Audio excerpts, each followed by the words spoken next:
ஓம் முருகா வெற்றிவேல் முருகா. வேலுண்டு வினையில்லை, மயிலுண்டு பயமில்லை.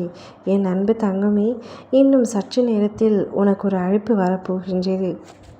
அந்த அழைப்பில் நான் சொல்லும் பதிலை மட்டும் நீ அவர்களிடத்தில் சொல்ல வேண்டும். இல்லை என்றால் நாளை உன் வாழ்க்கையே வீணாகி போய்விடும். ஆம் தங்கமே, உனக்கான ஒரு அழைப்பு வரப்போகின்றது.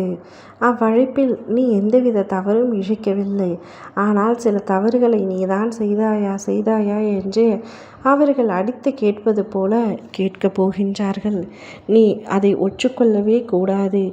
இல்லை என்று மட்டுமே உன் பதிலாக இருக்க வேண்டும். அதை தவிர நீ வேறு எதையும் செய்யக்கூடாது, சொல்லக்கூடாது. சிலர் உன் மீது பொறாமைப்பட்டு சில தவறான விஷயங்களை செய்துவிட்டு பழி உன்மேல் போடுவதாக நினைக்கின்றனர். ஆனால் நீ அவர்களிடத்தில் மாட்டிவிடக்கூடாது. நீ இல்லை என்ற பதிலை மட்டுமே கூற வேண்டும். வாழ்க்கையில் பல விஷயங்களை கடந்து வந்துவிட்டாய். சந்தேகங்களை ஏதோ ஒரு ரூபத்தில் நான் தீர்த்து வைத்தால் நீ மகிழ்ச்சி அடைவாய் அல்லவா? குழப்பம் ஏதுமின்றி காரியங்களை செய்து வெற்றி பெறுவாய் அல்லவா? உனக்கு உண்மையை விளக்கி தெளிவினை தருகின்றேன். மனதை மகிழ்ச்சியாக வைத்துக்கொள். புதிய நம்பிக்கை வரும், புது உற்சாகம் வரும், விடியல் காலம் பிறக்கும் என்ற தெளிவு வரும். புன்னகையோடு அனைத்தையும் எதிர்கொள் தங்கமே.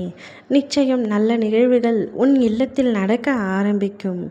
ஆனால் இப்பொழுது சில விஷயங்கள் உனக்கு தவறாக நடக்கப் போகிறது என்று வருத்தம் கொள்ளாதே.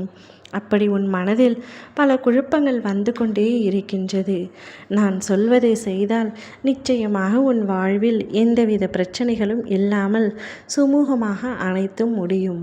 உனக்காக ஒரு அழைப்பு வரப்போகின்றது. இன்னும் சற்று நேரத்தில் உன்னுடைய நண்பர்கள் இருந்து இருக்கலாம், உன்னுடைய சொந்தக்காரங்களிடம் இருந்து இருக்கலாம், அல்லது யாரென்று தெரியாத ஒரு நபராக கூட இருக்கலாம். நீ ஏதேனும் தவறு புரிந்திருக்கின்றாயா? யாருக்காவது துரோகம் இழைத்திருக்கின்றாயா? அன்பை வைத்து ஏமாற்றியிருக்கின்றாயா என்று எந்த கேள்வி கேட்டாலும் நீ அவர்களிடத்தில் இல்லை என்ற பதிலை மட்டுமே கூற வேண்டும். பேர் தெரியாத ஒரு நபரை குறிப்பிட்டு இவரை உனக்கு தெரியுமா என்று கூட சில விஷயங்கள் உன்னிடம் விசாரிப்பார்கள்.